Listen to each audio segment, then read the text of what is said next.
All right. Welcome back. I am Luke. I am your host of tonight's episode of Luke at the Roost. This is the call-in radio show where you can call in and ask me about what's going on in your life. I'll give you the very best advice that I can.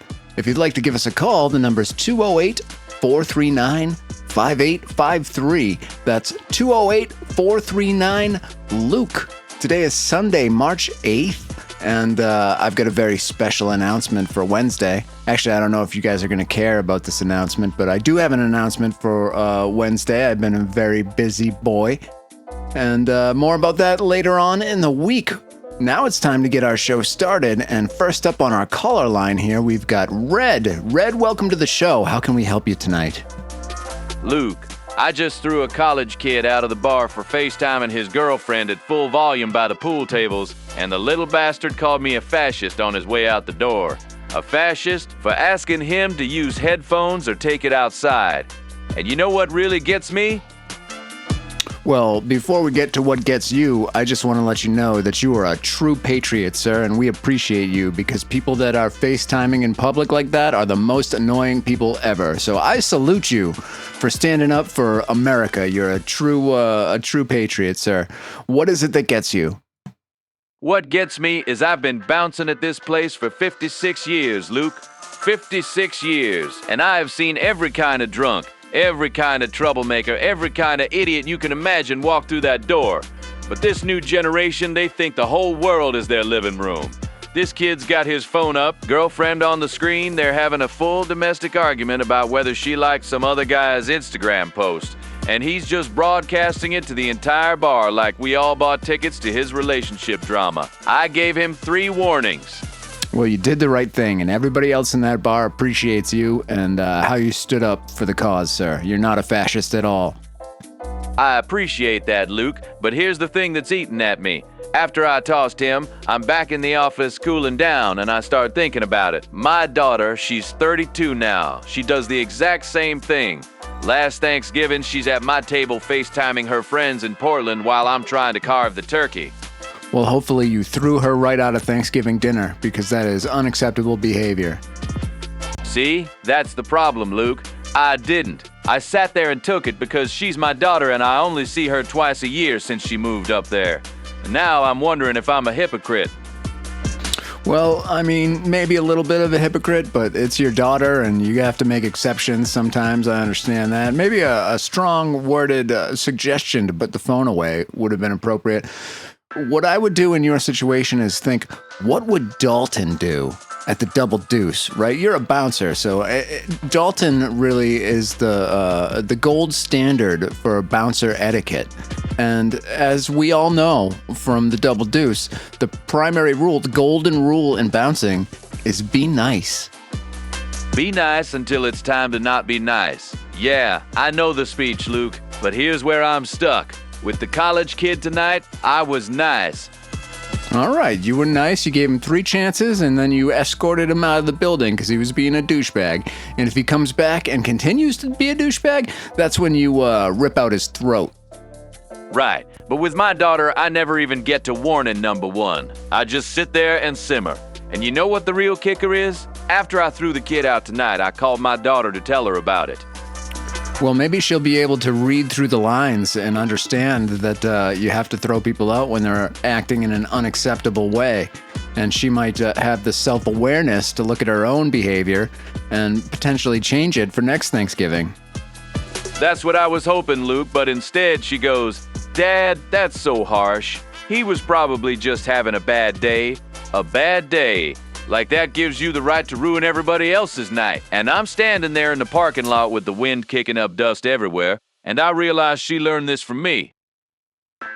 Well, I mean, there's only one thing you can do, and that is the next time you're at the Thanksgiving table with your daughter and she pulls out her phone and she's on speakerphone doing a FaceTime, just lift up your leg, put your foot on the chair next to her and show her your boot knife. Luke, you're not hearing me. I don't want to threaten my daughter with a boot knife. What I want is to understand why I can enforce basic respect with strangers, but I let my own kid walk all over me. Because here's the thing that's really messing with me. After she defended the college kid, I asked her point blank, "Do you think what you did at Thanksgiving was rude?" And she said, "Dad, my friends are my chosen family." Yeah, well, that may be true, and you can talk to them before and after Thanksgiving dinner, but at Thanksgiving dinner, put the phone away. I think that's a reasonable expectation from you. And I think there's a couple of things here.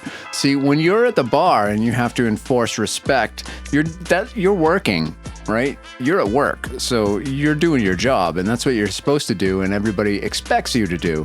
When you're at home, you're off the clock, so you don't have to be the enforcer at home if you don't want to be. But that's exactly backwards, Luke. When I'm at work, these people mean nothing to me. Kid with the FaceTime, I'll never see him again. Yeah, so good. That's the idea, right? Then you did your job well. At home, though, I mean, if it bothers you, it bothers you. If it doesn't bother you, that's fine. You can do whatever you want in your own house. If you want to afford your daughter the flexibility to allow her to be a pain in the ass at Thanksgiving dinner, that's your prerogative, and you can do that. In the bar, though, when somebody's doing that, you got to kick him out because he's bothering everybody. No, Luke, it does bother me. That's why I'm calling. It bothered me so much I left my own table, went outside and sat in my truck for 20 minutes while my ex-wife carved the turkey. But here's what I can't figure out. At the bar, when someone disrespects the space, I feel righteous throwing them out. Clean conscience. Yeah, well, at the bar, it's your job to throw them out. That's what you do. That's your whole purpose for being there. At your home with your daughter, throwing out your kids is not necessarily your role. That doesn't mean you can't throw them out, though, if they're being a pain in the ass, and if she continues to be a pain in the ass. You're missing what I'm saying, Luke. I don't want to throw my daughter out. What I'm trying to tell you is that when I grabbed that college kid by the collar tonight, I felt like Anton Chigurh. You know, from No Country for Old Men. Like I was this force of nature enforcing the rules of the universe. But with my daughter, I feel like the opposite.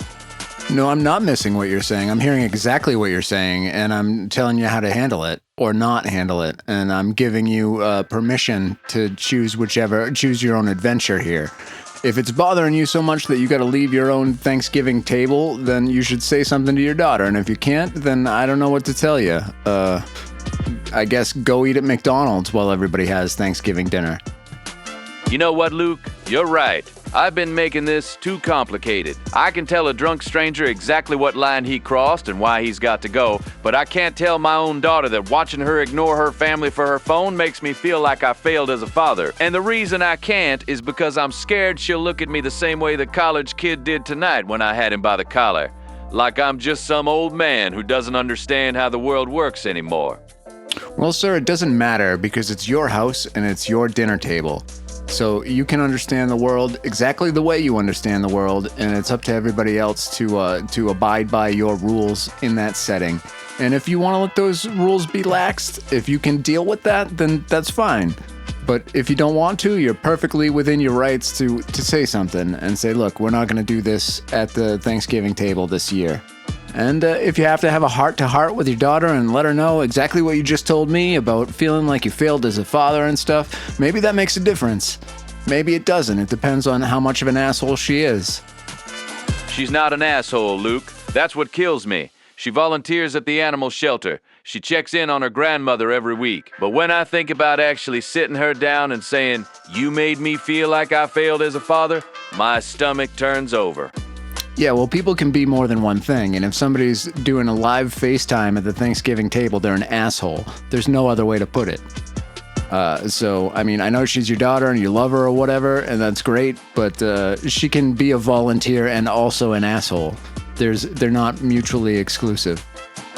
You're doing the thing where you make it sound simple and it pisses me off because you're right. She was being an asshole at Thanksgiving. I've thrown out 100 people for less. But here's the difference, Luke. Well, the difference is you're throwing people out because it's your job to do that at the bar. And it's not your job to do that in your own household. But, we're going to have to move on to another caller soon. What is it that you want to say? The difference is when I throw someone out of the bar, they leave and I never think about them again. But if I tell my daughter the truth about how she made me feel, I have to live with whatever look crosses her face when I say it. And I don't know if I can handle watching her realize her old man's just another disappointed boomer who thinks phones are ruining everything. That's what I called about, Luke. I wanted you to tell me I'm wrong for feeling this way, but you won't do it. Well, I don't think you're wrong for feeling this way. I think you're absolutely correct. And you may be a disappointed boomer and think phones ruin everything, and that's okay. If she looks at you with that look after you tell her the truth about how it makes you feel, and she responds negatively, then she is an asshole. There's no other way to put it. If you're honest with her and you tell her, look, you make me feel like a failure when you're doing this. I wish we could just have Thanksgiving dinner and have an hour of no phones at the table. The live FaceTime thing is super annoying and it gets on my nerves. And she doesn't respond well to that, then she's a douchebag. All right, Luke. I hear you. I'm going to talk to her before next Thanksgiving. Not tonight. I'm still too wound up from work. But I'm going to do it. All right, Sarah. Well, you do that, and I hope you have a wonderful turkey dinner 8 months from now at Thanksgiving. Next up on the line, we've got Bernadette. Bernadette, welcome to the show. What's going on in your life? How can we help you? Am I on? Okay, hi, Luke. Yeah. Yes, you are on. Welcome to the show. How can we help? Right. Sorry. I'm calling from the laundromat over on Route 70. And I know this is going to sound stupid, but I've been sitting here doing the math on what it costs me per week to have friends. And I think I just watched my entire social life collapse for like $18 in margaritas. I flew back into Tucson this afternoon. I'm a flight attendant. And I stopped at Cactus Jack's, like I always do after I land. I don't understand, and you feel like you can't have friends if you're not buying them drinks? Is that what's going on? No. I mean, I walked in, and my ex-girlfriend Maya was leaning over the bar kissing Hannah. Hannah's the bartender who used to comp my second margarita every time. And listen to me complain about passengers who clip their toenails in 12B or whatever. And I just stood there with my roller bag like an idiot, and then turned around and left. It's not about buying friends drinks. It's that I have this whole spreadsheet, right? A spreadsheet of what exactly? And who cares if it's your ex-girlfriend? She can do whatever she wants, and people do stuff like that at bars all the time. Could have been a dare. They could have been a little bit drunk. Who knows? What's the whole spreadsheet business about? I budget everything. Like everything. $43 a week for social/entertainment, and all of it goes to Cactus Jack's. Tuesday trivia, Thursday pool nights. That's where I see people. Okay, and what's the problem with that? That seems like a reasonable amount for a lot of extracurricular social activities. $43 a week isn't a ton. The problem is, that was my place. And now Maya's there with Hannah, which means they're probably going to be there Tuesdays and Thursdays, and I can't just show up and pretend everything's normal. So where do I go? I don't have another $43 to build a whole new social life somewhere else. Oh, well, you just go to Cactus Jack's. That's your place. That's where you go. And if Maya wants to make out with Hannah, good for them. Like, that's none of your business, really. You don't understand. Hannah was my bartender. Like, she knew my drink, she knew my schedule. She'd text me when good bands were playing. And Maya knows that. Yeah, well, she's still your bartender, right? She's the bartender at Cactus Jack's. So when you go there, she's not gonna have suddenly forgotten your drink. And she can still text you when bands are playing and stuff. And why do you need a text when a good band's playing? They have a Facebook page or whatever. You can get on the rotation there and be informed about upcoming events. Luke, I think you're missing the point. Hannah was being nice to me because I was a customer, and she's good at her job. She wasn't actually my friend. And now I know that for sure, because she's with Maya and she didn't even text me a heads up or anything. I just walked into it. You don't know that she's with Maya. She was just making out with her at the bar, like women are apt to do at times. That's not weird. I mean, that doesn't mean anything. They were leaning into each other like they'd done it before. It wasn't some random drunk thing. And Maya had her hand on Hannah's waist in that specific way where you can tell it's comfortable. You know? Like muscle memory. All right, well, you got two choices. You can either grow up and deal with it, your ex-girlfriend's with somebody else, and just continue to go to Cactus Jack's like you always have, Or you can find a new place and keep your same $43, $46 budget and move it to another bar. What's the problem here? The problem is, I don't know where else to go. I've been going to Cactus Jack's for 3 years. I know the trivia categories. I know which pool table doesn't have the wonky felt. I know to avoid the bathroom between 9 and 10 because that's when the bachelorette parties show up. You can't just transplant that somewhere else and have it work the same way. No, you can't. You go somewhere else and you learn its idiosyncrasies. I mean, this is not an issue. You're a big girl. You can go to a different bar and learn which pool table you like and when the bathrooms get blown up. Or better yet, go to a bar that doesn't have bachelorette parties. And then you're even better. That's a double win. Okay, but it's not just about learning a new place. It's about the fact that I budgeted for this. I have a spreadsheet, $43 a week, every week, allocated to Cactus Jack's. And I built my whole social life around that number, working at that specific place.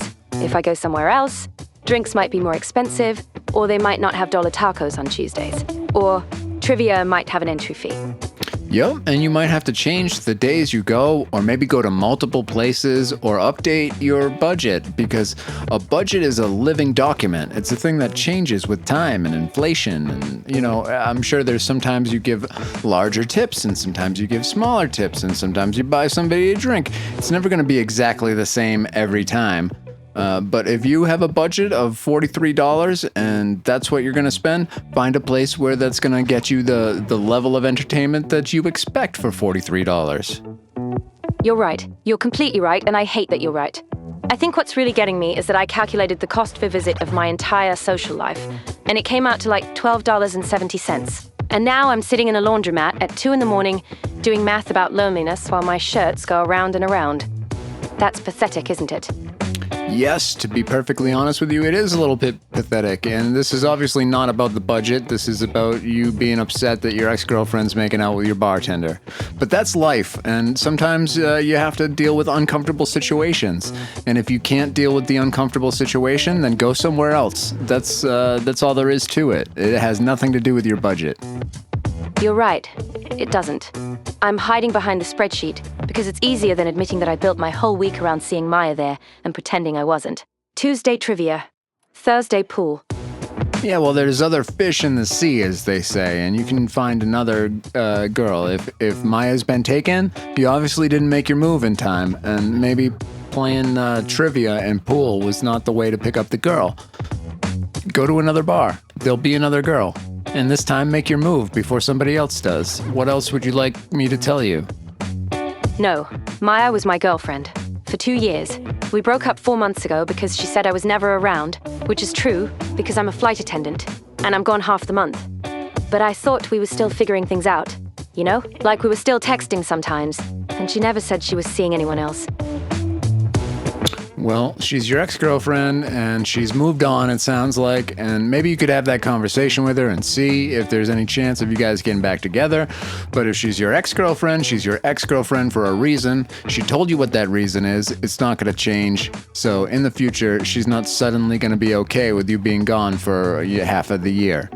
It's time for you to move on to somebody that's looking for maybe a less serious, committed, perpetual relationship. You're a flight attendant, you move around, go to different bars, meet different girls, do what you gotta do. I know you're right. It's just that I kept thinking, if I just stayed visible, if I kept showing up at our place when I was in town, she'd remember what we had. But instead, I got to watch her build a new life in the exact same spot where we used to sit. Yeah, that sucks, but it's time to move on because you're not what Maya wants. Maya wants somebody that's going to be around every day, and you're not going to. So you can't give her what she wants. It's time for you to move on if you can't deal with her being with somebody else, and find yourself somebody that is okay with you being gone for half the year. You're right. God, this wine was a bad idea. All right, Bernadette, you get yourself to some other bar and find yourself a lovely lady. And try not to get too involved with her because you're not in a position to be that involved with somebody right now if you're moving around that much. That's what I say. And now, ladies and gentlemen, it's time for a word from our sponsors. I'm just going to say it.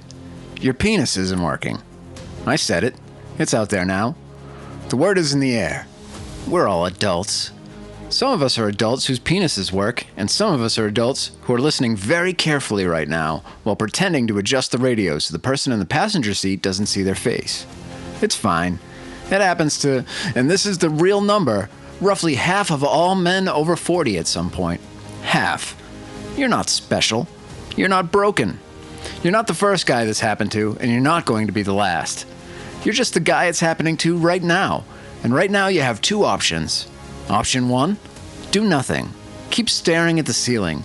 Keep blaming the altitude, the stress, the medication, the alignment of Mercury, the fact that you ate dairy, none of which are the problem. Option 2, sandstone. $45. A doctor who has literally heard everything and will not flinch. Medication that works, a box that reveals nothing, and the ability to walk into your bedroom like a man who handled his business instead of a man who's about to suggest watching another episode of something. Sandstone. I said the word. You heard the word. Now go to the website. All right, and we're back. Let's get some music playing here, and then let's talk to Rocco. Rocco's on the line. How are you tonight, sir? Am I on? Hey, Luke. Yeah, I can hear you. I'm good. Well, no. Actually, I'm calling because I need to tell you something. I'm on my break right now at the Pizza Hut. I'm in the back office, and I got about 20 minutes before I got to get back out there. So listen, I know I called a couple days ago about Linda, my ex-wife, and you told me to pick one person and stop wasting everybody's time. Yes, I did, and then I hung up on you because you were an uninteresting radio caller and you had nothing to say. Do you have something to say this time, or should we just move on with the hanging up part? No. Wait, I got something to say. So 3 hours ago, right, I'm doing a delivery over on Maple Street, and I pull up to this house, and who opens the door? Linda, my ex-wife Linda. We don't care. Enough of you and Linda. Stop calling. You're uninteresting. You're boring, Rocco. You're boring. Deliver your pizzas and shut the fuck up. Next, we've got Shanice. Shanice, welcome to the show. What's going on in your life? How can we help you? Hey, Luke. So I got in a fight last night in a parking lot in Lordsburg, and I started it, and now I cannot stop reading about wars on Wikipedia, and I do not know why. Jesus. That doesn't sound good. So why did you start the fight? You sound very angry. What's going on in your life? I mean, I am not angry right now. I am just sitting in a bathroom at a Super 8 trying to figure out what the hell is wrong with me. This guy outside the bar would not leave us alone, kept running his mouth. And I threw the first punch. My girlfriend jumped in, we both got our asses kicked, and now I have been up since 3 a.m. reading about the defenestration of Prague and the 30 Years' War, and I cannot turn my brain off. Well, what was he saying that got you so upset? It's not cool that he kicked 2 women's asses in a parking lot. That's not a very manly thing to do.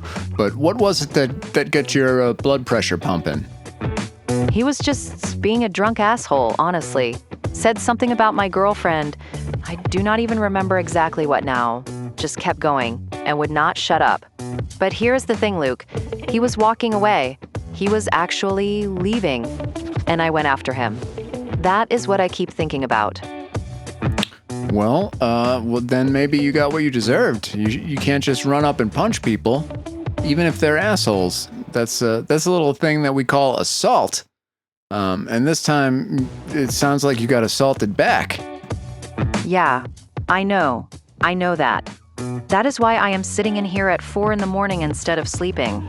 But what I cannot figure out is why I keep reading about these historical things where one person does something small and then it explodes into decades of people killing each other. Like, some guys threw some other guys out a window in Prague, and then half of Europe was at war for 30 years. Millions dead. Oh, I think you can figure out why you're thinking along those lines. But have you heard about the 2 nuts in the park? What? No. What are you talking about? One was assaulted. Ha! Jesus, Luke. I am trying to have a serious conversation here, and you are making dad jokes at me. I called because I genuinely cannot figure out if I am having some kind of breakdown or what. I started something I could not control, and now my brain will not stop connecting it to every violent thing in history. Yeah, I mean, I'm going to be honest with you. It doesn't sound good. That's not what I would like to hear from somebody. It sounds like you might be well on your path to serial killerdom. But I have to ask, when you assaulted the fine gentleman in the parking lot, were you were you inebriated?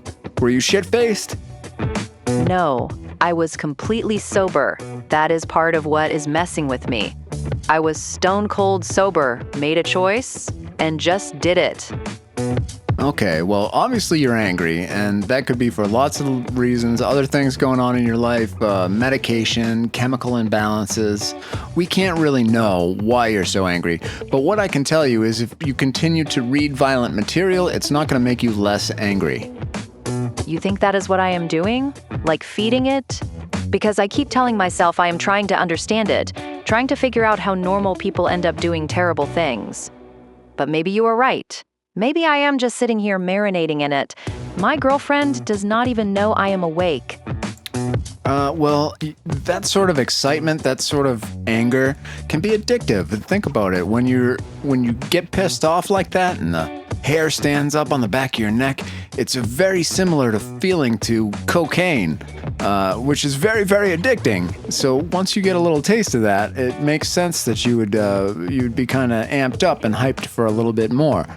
But if you're staying up at night, feeding that impulse, it's probably not going to end well, and you're going to be ready to attack like a rabid dog.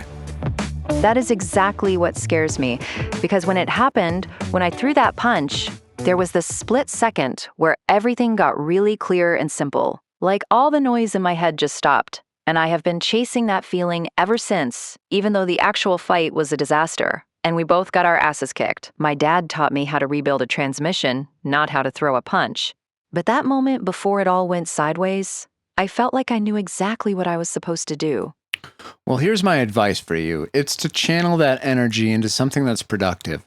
So that could be either a jiu-jitsu class or going to the gym, hitting the punching bag, boxing, something of that nature, right? And then you can get that feeling in a controlled way while you're learning a skill and exercising at the same time. And that's not going to put you on the radar of the police, and it's not going to ruin your relationships, and it gives you an outlet to get out that energy that is productive. So that's what I think you should do. Yeah. Okay. That actually makes sense. I mean, there is a boxing gym over on Bullard Street. Well, there you go. That's going to get out the energy. It's going to give you that clarity of mind while you're expending the energy, and it's also going to teach you how to throw a punch. So the next time you try to fight a guy in a parking lot, you don't get your ass kicked. Jesus, Luke. Okay. Fair point. All right. Well, now I'm glad we solved that one. Another happy customer. Next up on the Roost line, we've got Donnie. Donnie, welcome to the show. What's going on in your life? How can I help you? Marco made a crack about me celebrating Taco Tuesday at Applebee's 2 hours ago, and now my wife won't talk to me because I told him that whole thing is disrespectful. We were at her sister's birthday at Los Arcos. Whole family there, and I said, yeah, actually, I do think it's disrespectful. And the table went dead silent. She drove herself home in her own car. I'm at the Chevron off the 10 right now, and I don't even know if I should go home. Well, you sound like a pretty intense individual. So if you're saying something's disrespectful in that voice of yours, it's going to come across with some weight. It is disrespectful, but it's also a joke. So why are you taking it so seriously? Because it's not just a joke when it's every single time we're together. Marco's always got something. Last month it was asking if I shop at the white people Walmart. Month before that, he's asking if I listen to country music in the truck. I don't understand. Are you a white person yourself? Why would you shop at the white person Walmart? I've only seen one Walmart ever that wasn't a white person Walmart, and it's the one in Gallup, New Mexico. That's a very Native American Walmart. But the rest of them, I would probably venture to say, are mostly white Walmarts. I'm Mexican. My dad's from Chihuahua. But I grew up here. I don't speak Spanish. And yeah, I listen to country sometimes, because that's what's on when you're driving between job sites all day. Marco thinks that makes me some kind of sellout. Like there's a right way to be Mexican, and I'm doing it wrong. Well, Marco might be a dickhead. That's all. Sometimes you gotta deal with those people in your life. Does he have good qualities too? Or is it always just pissing you off? He's good to my wife's sister. He works hard. He's got 3 kids, and he shows up for them. No, I mean to you. I mean, are you friends with this guy? Like, do you have a rapport? Do you joke back and forth and help each other out when you need help and stuff? Like, would you consider him your friend? No. I mean, he's family, so I see him at these things. But we don't hang out. He doesn't call me, I don't call him. If his truck broke down, I'd probably go help him. But that's just what you do. I wouldn't say we're friends. All right, well then you don't have to be friends. And once in a while you gotta see him at these family events and he's gonna say something stupid. And if it's disrespectful, yeah, you're right to tell him it's disrespectful. And if everybody else has a problem with that, I mean, you shouldn't have to hide that you're repulsed by somebody's off-color comments at the dinner table. But you have to articulate that without being a dickhead yourself. I wasn't trying to be a dickhead. I just said I think the whole Taco Tuesday thing is disrespectful and I don't think it's funny. But the way everyone looked at me, like I just ruined the whole night. My wife's barely looked at me since. All right, explain to me the Taco Tuesday thing, because when you say it's disrespectful, I think is that a Mexican thing or is that like a tacos look like vaginas thing? Because I'm confused about where the disrespect is coming from. It's the way white people treat Mexican food, like it's some novelty. Like tacos, or this fun little theme night at Applebee's with $2 margaritas and sombreros on the wall. It's my culture turned into a marketing gimmick, and Marco knows that bothers me. So he's making the joke that I probably go to Applebee's for Taco Tuesday, because I'm not Mexican enough to care. Oh, well, fuck that guy. He's an asshole, and you can go for Taco Tuesday because you like tacos, and Taco Tuesday is usually a great value. I recommend that you stop by the Road Forks gas station and see Taco Jerry, because if you're looking for tacos, there's really no better tacos around than Taco Jerry. I appreciate that, but that's not really the point. The point is, I can't win with this guy. If I go to Applebee's, I'm a sellout. Yeah, we've already established that he's a dickhead, and there's nothing that you can do that's going to change that. You just have to learn how to interface with him so you're not both getting on each other's nerves. But you don't have to worry about what he thinks about you if he doesn't think you're Mexican enough.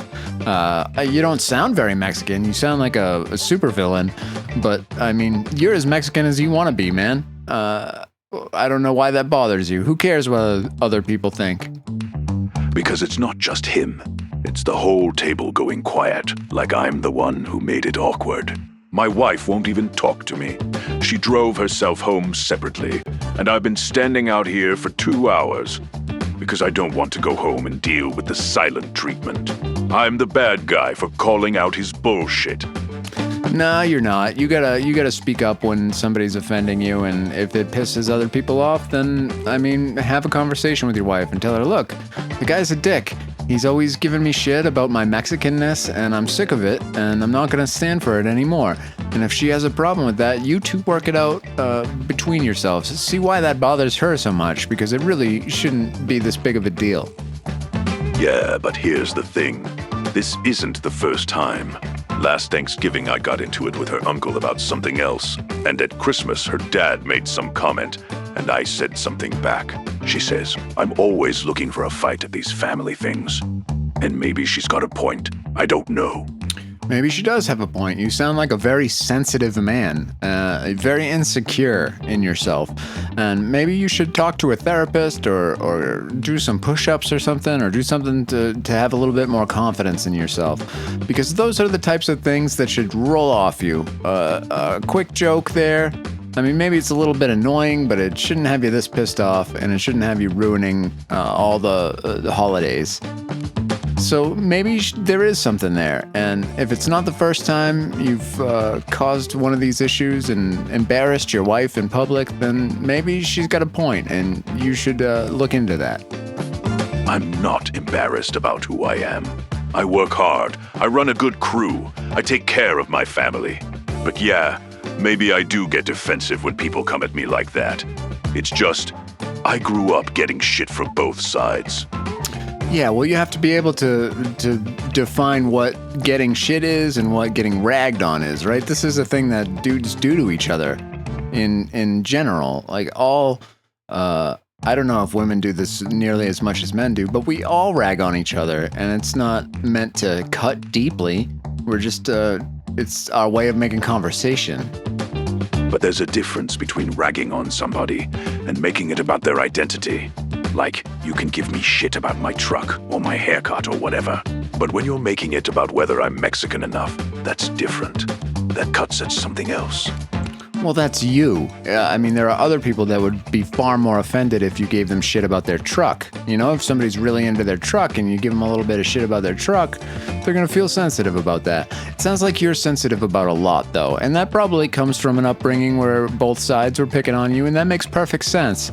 But now you're an adult, and you've got to navigate the real world with other people and understand that everything everybody says isn't meant to get under your skin like that, and you letting it under your skin is affecting your relationships.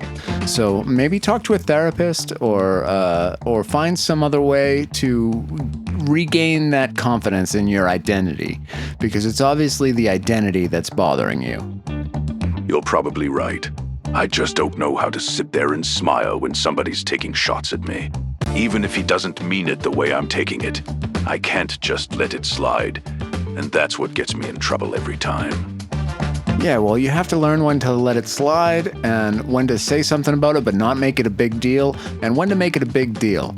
And those are just interpersonal skills that you learn over time. If you know that you're prone to get ultra defensive ultra quickly around certain topics, if those are your triggers, then you can do certain techniques to avoid that, right? You could do breathing exercises or cognitive behavioral therapy.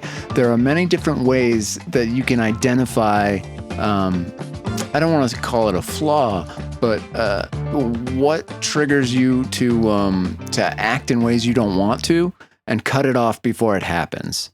And that takes effort and skill and time.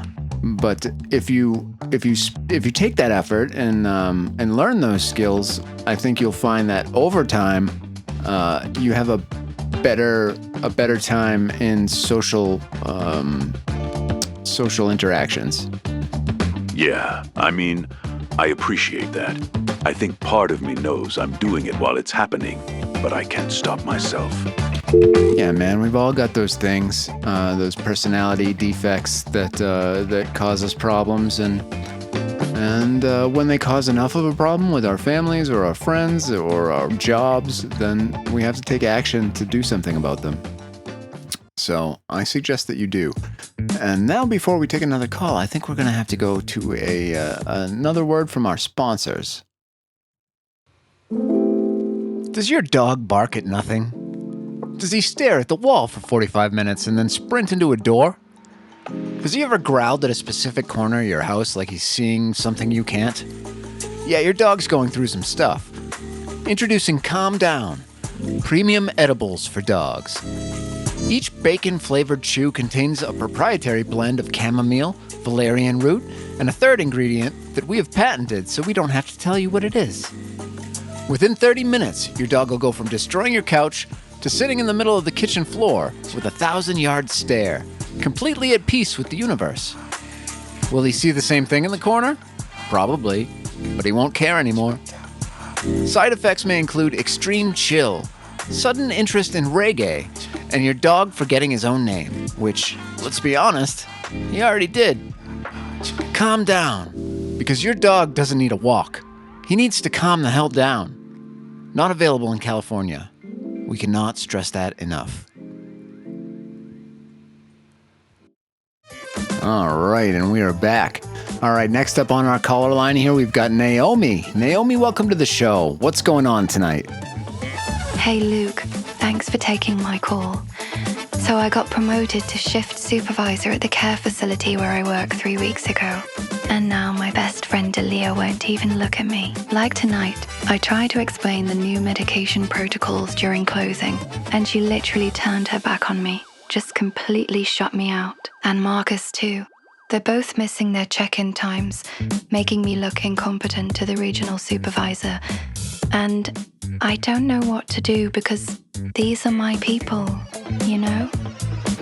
Well, I think you have to have a conversation with them and let them know that you are in a position of leadership over them and that they have to follow your example. I mean, it's your job now to lead them, and if they're being insubordinate or giving you a hard time about that, then maybe you have to take corrective action. And that sucks because it's your friends, right? But you have to kind of choose.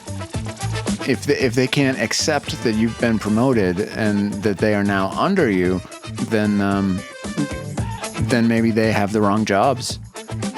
Yeah, I mean, you're right. I know you're right. It's just, well, shoot. Delia and I used to split cigarettes behind the building on breaks. And now, I'm the one who has to write her up if she's late to check-ins. And the thing is, I get why she's upset. She's been there 2 years longer than me. She trained me when I started, and honestly, she probably should have gotten the promotion instead of me. But she called in sick the week they were doing interviews, because her mum was in the hospital over in Deming. Yeah, that sucks, and it's too bad for her, but it's not your fault that she wasn't there when they were doing the interviews, right? I mean, it's sad about her mom, it's sad she wasn't there, and the whole situation is a little bit messed up. But if she was a friend of yours, you should be able to have that conversation and let her know, look, I wasn't trying to do this. I wasn't trying to take this job out from under you. They gave it to me, and now I'm in it. And if we're going to continue to work together, then we have to figure this out. You don't have to be an asshole. You don't have to lay down the law. But you can explain to them that their behavior right now is reflecting poorly on you, and that's not fair. You're absolutely right. I need to just sit down with her and say that. The problem is, I've tried twice already, and she won't even stay in the room with me. Like, she'll literally find something she needs to do in another wing the second I walk in. And Marcus follows her lead on everything, so he's doing the same thing. Well, here's what I think you should do. I think you should give it a little bit of time, develop a plan, and have those conversations with them. But before that happens, talk to your management and let them know what's going on and tell them they don't need to get involved yet. This is part of the changing of the staff, and it's to be expected to some degree.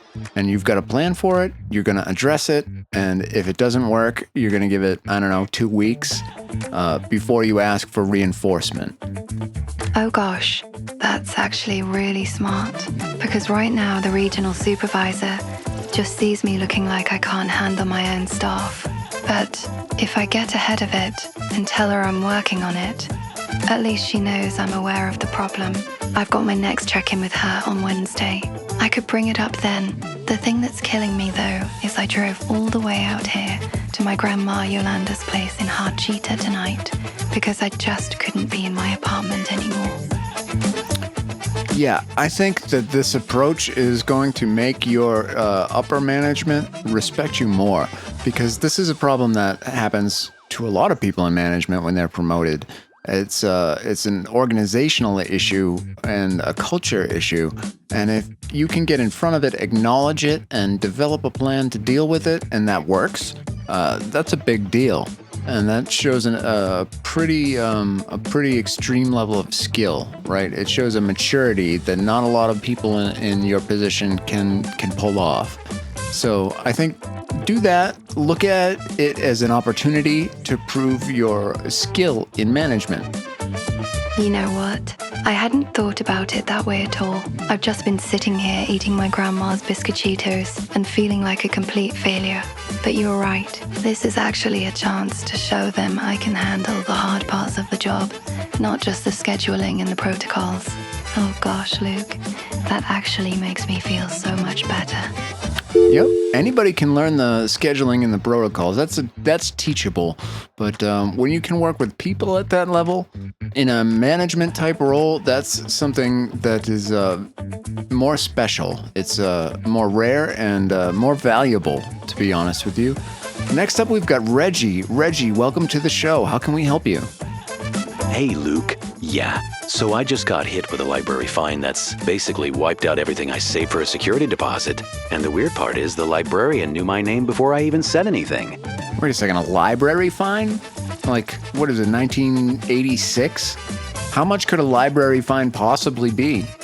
How many books did you not return? Like, what's a library fine? $3? No, it was one book. Field Guide to Desert Birds. The fine was $347. Come on. No, it wasn't. $347? No way. I don't believe that. I'm looking at the receipt right now, Luke. 23 years overdue. They cap it at $15 per book, but there's processing fees, replacement costs for the edition, some kind of administrative charge.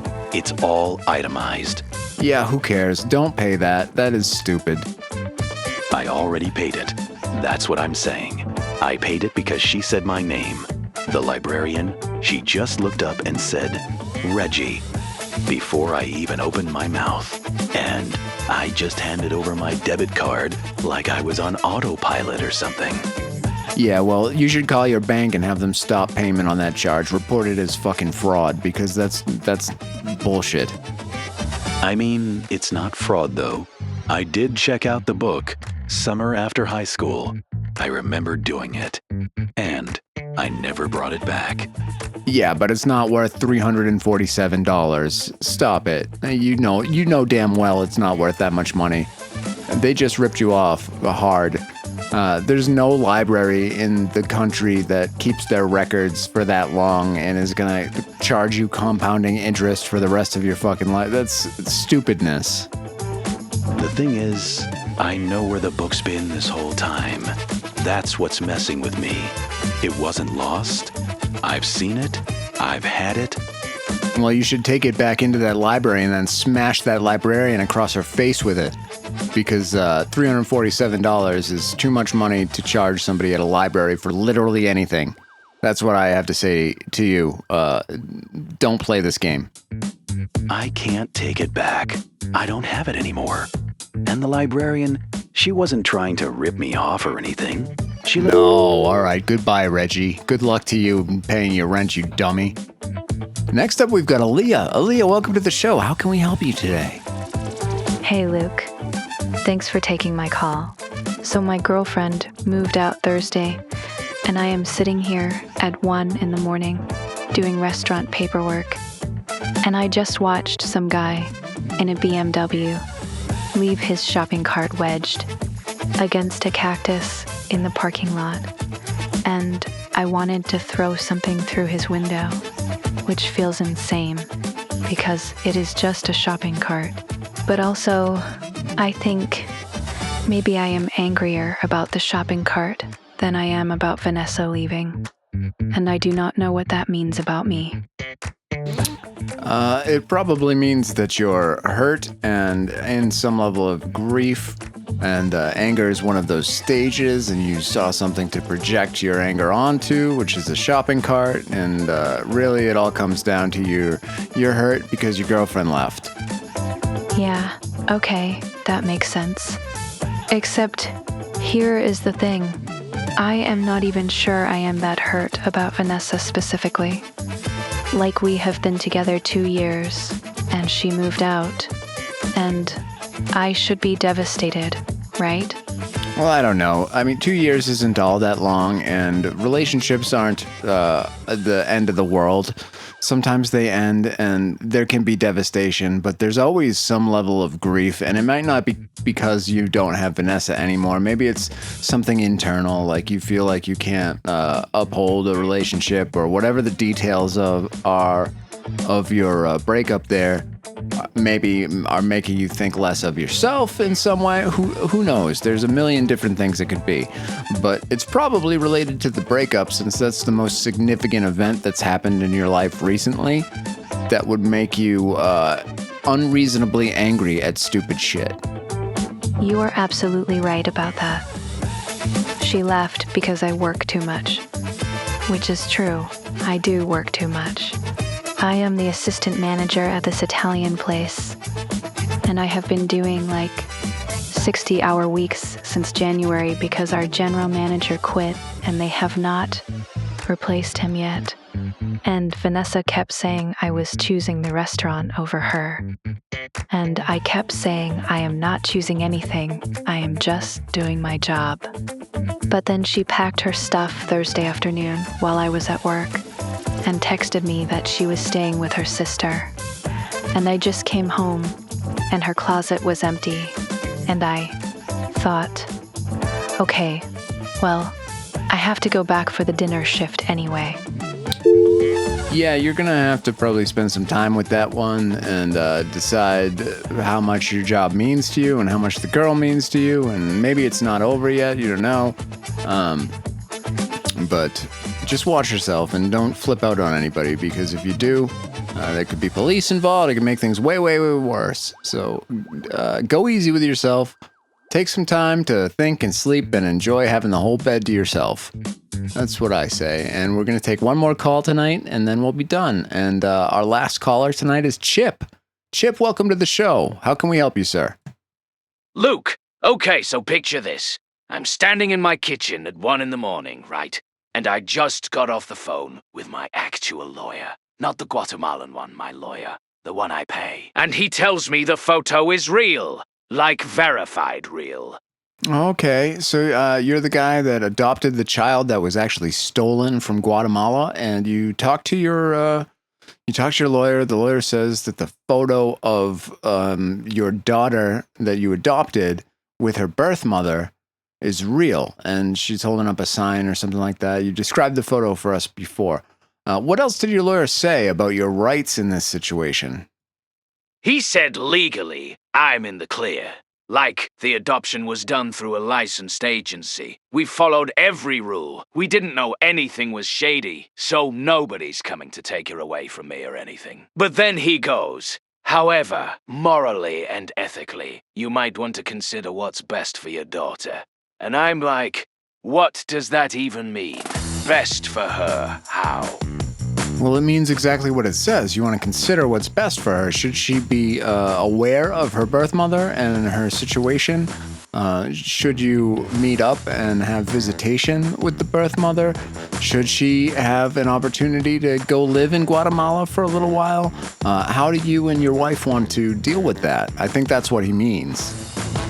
Girlfriend. Teresa's my girlfriend. We're not married. And that's the thing, Luke. I haven't told her yet. She's at work right now, graveyard shift at the hospital. And I'm sitting here watching our daughter's soccer uniform go around in the dryer, thinking about how I'm supposed to drop this bomb on her when she gets home at 7 a.m. Man, you're washing that soccer uniform all the time. You gotta get some more uniforms so you don't have to do so much goddamn laundry. That's my first suggestion for you, is get a couple more uniforms so you're not always the laundromat. Next, you gotta have this conversation with your girlfriend, but you don't have to do it right away. There's no time crunch on you, and morally and ethically, what your lawyer is suggesting is just that you consider it. And maybe you do consider it and you decide that nothing changes, and you're not gonna tell your daughter about her situation.